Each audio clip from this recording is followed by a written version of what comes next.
Kitu gani hicho? Mimi naomba haya mahusiano kila mtu afuate maisha yake.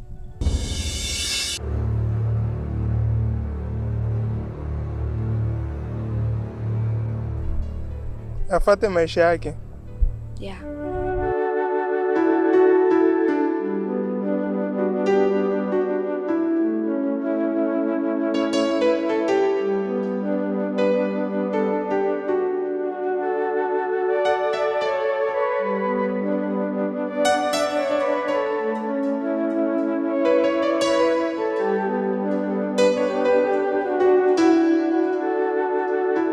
Subiri kwanza.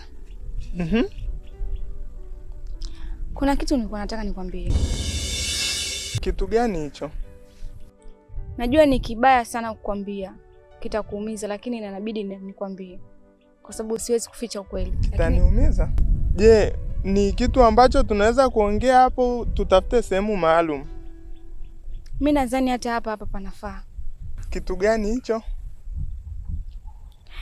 Mimi naomba haya mahusiano kila mtu afuate maisha yake.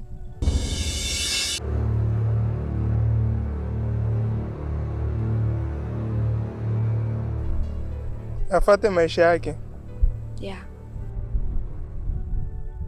Kweli kila kitu ulikuwa unanipa kwa wakati, lakini kitu kimoja ambacho nimekosa kwako,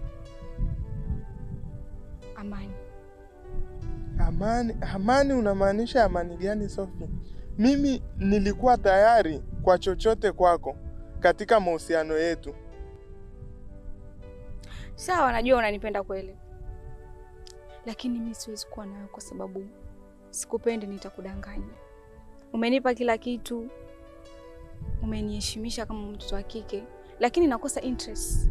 Nafurahi kwa kuwa umekuwa muwazi, kwa sababu mimi ujio wangu katika maisha yako ni kukutaka wewe ufanikiwe.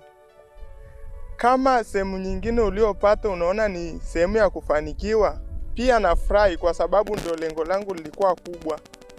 Mimi Sophie nipo tayari, hata kama ikihitajika sadaka, kafara, niko tayari tu nitolewe kafara wewe ufanikiwe.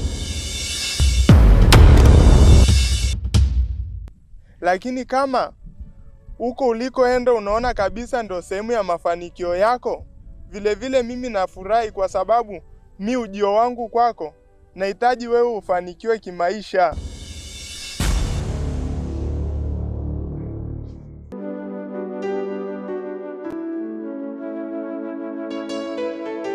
Hamna shida, nikutakie maisha mema.